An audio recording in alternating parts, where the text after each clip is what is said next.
네, 안녕하세요. 고은 변호사 TV의 김희소 PD입니다. 네, 이경렬 변호사입니다. 네, 오늘은 형사 전문 이경렬 변호사님과 함께 이야기를 나눠보겠는데요. 제가 웹툰을 보다가 너무 충격적인 사건이 있어가지고 이제 네. 가지고 왔어요. 이 사건에 대해서 간단하게 설명 좀 부탁드리겠습니다. 존경하는 선생님이라는 네. 제목의 웹툰이었습니다. 웹툰을 보면은 이렇게 선생님이 한 분 나오고요. 이렇게 남자 수강생이 한 명 나와요. 그 네. 사랑에 대한 표현을 하기 시작하는데 처음에 좀 만나달라고 하다가 좀 만나주지 않았나 봐요. 그러다 보니까 본인의 그런 마음을 표현하기 위해서 그런 나체 사진을 그러니까. 이제 보내게 돼가지고 고소를 당하는 네. 그런 스토리의 사건입니다.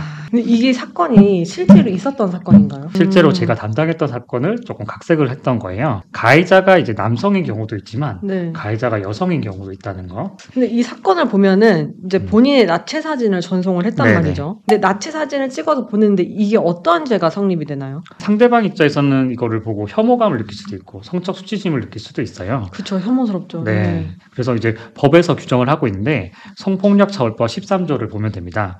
제가 좀 읽어드릴게요. 네. 자기 또는 다른 사람의 성적 욕망을 유발하거나 만족시킬 목적으로 전화, 우편, 컴퓨터, 그 밖의 통신 매체를 통하여 성적 수치심이나 혐오감을 느낄 수 있는 말, 음향, 글, 그림, 영상, 물건을 보내면 이제 2년 이하의 징역 또는 2천만 원 이하의 벌금에 처한다라고 규정되어 있습니다. 근데 변호사님, 근데 네. 본인 사진이 아니라 네. 상대방을 몰래 찍거나 아니면 상대방이 보내준 사진을 유포하는 경우에도 네. 이때도 지금 처벌이 가능한 거죠? 그렇죠. 흔히 말하는 그 몰카범들 생각하시면 되거든요. 네. 그런 경우는 이제 카메라 촬영을 한 거에 대한 처벌도 되고 또 그 사진 촬영한 분을 유포하는 경우는 조금 더 엄하게 처벌받는다고 생각하시면 되세요. 네. 연인들끼리 막 이렇게 본인의 그런 속을 찍은 아. 사진을 보내거나 이런 경우들이 좀 있어요. 사실 본인 사진을 찍어서 연인한테 보냈다는 것은 죄가 되진 않겠죠. 상대방이 불쾌하지 않는 상황이라면 그쵸, 연인 사이에는. 그리고 그 사진을 저장할 수도 있고 그쵸. 네, 그리고 대화를 하다가 또 상대방한테 보낼 수도 있잖아요. 네. 뭐 그 정도는 괜찮을 것 같아요. 근데 문제되는 게 연인들이 잘 만나서 결혼까지 하면 좋겠지만 네. 헤어지는 경우. 헤어졌다? 헤어졌다. 그러면서 이제 예전에 찍었던 사진들을 저장하고 있다가 이걸 보내면서 좀 협박하는 경우들이 좀 있어요. 협박하는 경우는 더 엄하게 처벌하고 있습니다.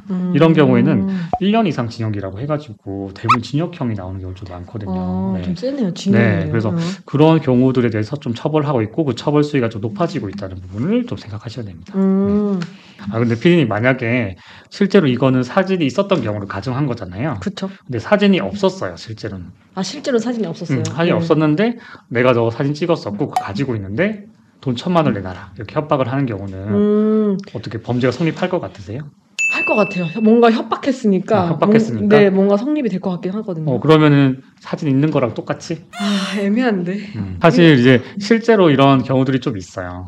사진이 없는데 있다고 생각하고 연인들끼리는 있을 수도 있잖아요. 그러니까 내가 예전에 너 모르게 사진 찍었다 이러면서 약간 협박하는 경우가 있는데 판례를 보면 실제 사진이 없었다고 하면은 성폭력 처벌법에 관한 이제 협박죄가 아니라 일반 협박죄를 처벌을 해야 된다 이렇게 보고 있어요. 왜냐하면 이게 유추 해석을 불리하게 하면 안 된다 피고인에 대해서. 그래서 좀 일반 협박죄가 성립한다는 부분이 조금 특이하기 때문에 좀 이제 유념해 주시면 될 것 같습니다. 근데 웹툰 내용을 보면은 이제 연락도 하고 이제 이상한 네. 사진도 보내고 이제 여러 가지 행동 등을 했단 말이에요. 네. 제가 보기엔 약간 이게 스토킹 같았거든요. 스토킹으로 해당이 되나요? 한 번, 두 번 뭐 이렇게 했다고 다 스토킹이 되는 건 아닌데 네. 실제로 웹툰을 봤을 때는 제 생각에는 스토킹이 될 것 같아요. 당시 이 사건을 할 때는 네. 스토킹 처벌법이 없었거든요. 없었어요? 네, 없었어요. 들어온 지 얼마 안 됐잖아요, 지금. 스토킹 처벌법까지는 가진 않았는데 네. 이 정도 사안이면 스토킹 처벌법 위반도 될 것 같아요. 스토킹이 무엇을 의미하는지 그 용어의 뜻을 좀 법에서 좀 정의를 하고 있는데 사실 이 정의를 조금 읽어볼 필요가 있습니다. 스토킹이랑 상대방의 의사에 반하여 정당한 이유 없이 상대방 또는 그 동거인 가족에 대하여 다음 각 항목의 어느 하나에 해당하는 행위라여 상대방에게 불안감 또는 공포감을 일으키는 것을 말한다고 열거를 하고 있습니다. 접근하거나 따라다니거나 진로를 막아서는 행위, 주거, 직장, 학교, 그 밖에 일상생활에서 생활하는 장소 또는 부근에서 기다리거나 지켜보는 행위, 그리고 우편 또는 전화, 팩스 또는 정보통신망을 이용해서 글, 말, 부호, 음량, 그림 등을 보내는 행위. 네, 그리고 직접 또는 제3자를 통해서 물건 등을 도달하게 하거나 주거 또는 그 부근에 물건을 두는 행위, 또 주거 또는 그 부분에 놓여져 있는 물건 등을 훼손하는 행위들을 스토킹이라고 하는데 지속적 또는 반복적인 행위를 뜻한다고 하고 있어요. 그러니까 2번, 3번, 4번 이게 반복이 되면 네, 실제로 네. 사실 최근에 일어났던 뭐 살인 사건들도 그 시작은 스토킹에서부터 비롯됐다고 하잖아요. 네, 그렇게 그쵸. 중한 사건으로 가는 경우도 있고 헤어진 여자친구한테 계속 찾아가거나 연락하거나 해서 아, 스토킹 처벌 위반을 고소하는 경우들이 실제로 이게 저희 그 사무실에서도 요새 뉴스에 나왔던 그 신당역 네, 살인 사건과 연결돼 있어요. 연결이 될 것 같은 네, 그런 내용인 것 같네요. 네, 네, 스토킹 처벌법이 시행됐음에도 이제 스토킹을 하다가 살인 사건까지 이제 발생을 한단 말이에요. 네, 근데 법이 기능을 제대로 못 하고 있는 것 같아요. 네. 그래서 특히 반의사 불벌죄가 왜 있는지 모르겠는데요. 혹시 네. 어떻게 생각하시나요? 반의사불벌죄가 사실 개인 사이에 발생한 문제는 그 피해자가 처벌을 원하지 않는다고 할 때는 피해자 의사를 존중하겠다는 좀 뜻이 담겨 있거든요. 네. 특히 성범죄 사건의 경우 지금은 아니지만 예전에는 반의사불벌죄인 경우들이 좀 있었어요. 명예훼손은 지금도 마찬가지고, 그러니까 본인이 좀 잊고 싶으면 그걸 좀 없던 일로 좀 해주겠다는 건데, 사실은 이게 합의 시도를 하기 위해서 사실은 본인이 반성하지 않으면서 오히려 뭐 합의 시도를 뭐 종용한다거나 이럴 수도 있고, 또 2차 가해로 이어질 수도 있고, 그쵸. 또 중요한 거는 스토킹 범죄는 좀 계속적으로 좀 발생할 수가 있잖아요. 합의를 봤는데 또 2차 가해뿐만 아니라 제3자에 대한 가해까지 좀 이어질 수가 있어가지고 이 부분 때문에 법이 만들어질 때부터 반의사불벌죄가 이제 왜 들어갔냐, 좀 삭제해야 된다 이런 논의들이 좀 많았었어요. 근데 또 최근에 말씀해주신 것처럼 신당역, 영무역 살해 사건 뭐 이런 것들 일어나가지고 사건이었죠. 네, 일어나면서 여론들도 이제 반의사불벌죄를 좀 없애야 된다라고 했고 좀 이런 부분들이 좀 여론이 모아져가지고 곧 삭제될 것처럼 이제 언론 보도를 하더라고요. 그래서 이 부분은 아마 좀 삭제가 될 것 같습니다. 그러면 일단 스토킹을 당하고 있는 피해자가 꽤 많을 텐데 처음에 어떻게 대처를 해야 되나요? 사실 스토킹이 있을 때 좀 당사자는 좀 피하고 싶고 좀 무시하고 싶고 좀 그런 마음도 좀 있을 거예요. 그러면 상대방이 안 할까 이런 생각이 들고. 그쵸. 하지만 사실 이제 계속 집착 반복을 하게 돼 있거든요. 무시한다고 해도. 네. 그래서 본인 혼자서 해결하기보다는 이제 경찰서에 연락을 한다거나 아니면 가족들한테 좀 얘기해서 조속히 좀 조치를 취하는 것이 좀 좋을 것 같아요.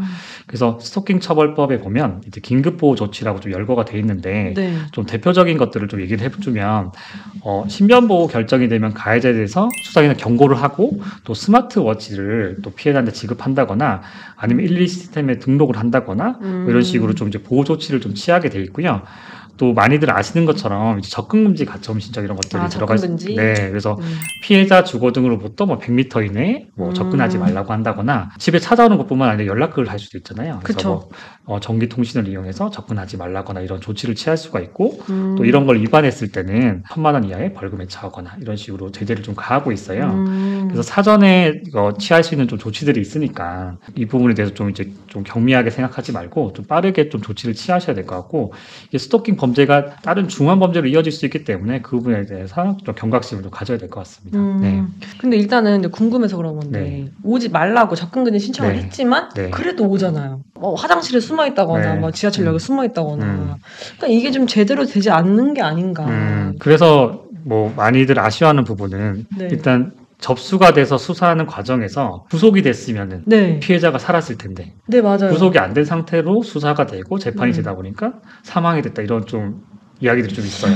그렇죠. 그래서 구속을 좀 가능한 좀 시키는 방향으로 가야 되지 않을까라는 좀 논의들이 좀 이루어지고 있고요. 그러니까 이제 스토킹 범죄들이 좀 행태들이 좀 다르잖아요. 봤을 때 좀 추가적인 범행으로 좀 커질 수 있겠다거나 전에 좀 동종 전과가 있다거나 그러면 좀 보이스피싱 범죄 수준의 정도의 좀 구속영장을 청구하고 그 부분을 좀 법원에서 좀 받아들이는 것이 좀 바람직하다고 생각합니다. 네네. 네, 알겠습니다. 피해자들이 이런 긴급보호 조치를 사전에 잘 활용하면 좋을 것 같습니다. 그래서 이번에는 스토킹에 대해서 알아봤는데요. 다음 시간에는 스토킹과 데이트 폭력에 대해서 한번 알아보도록 하겠습니다.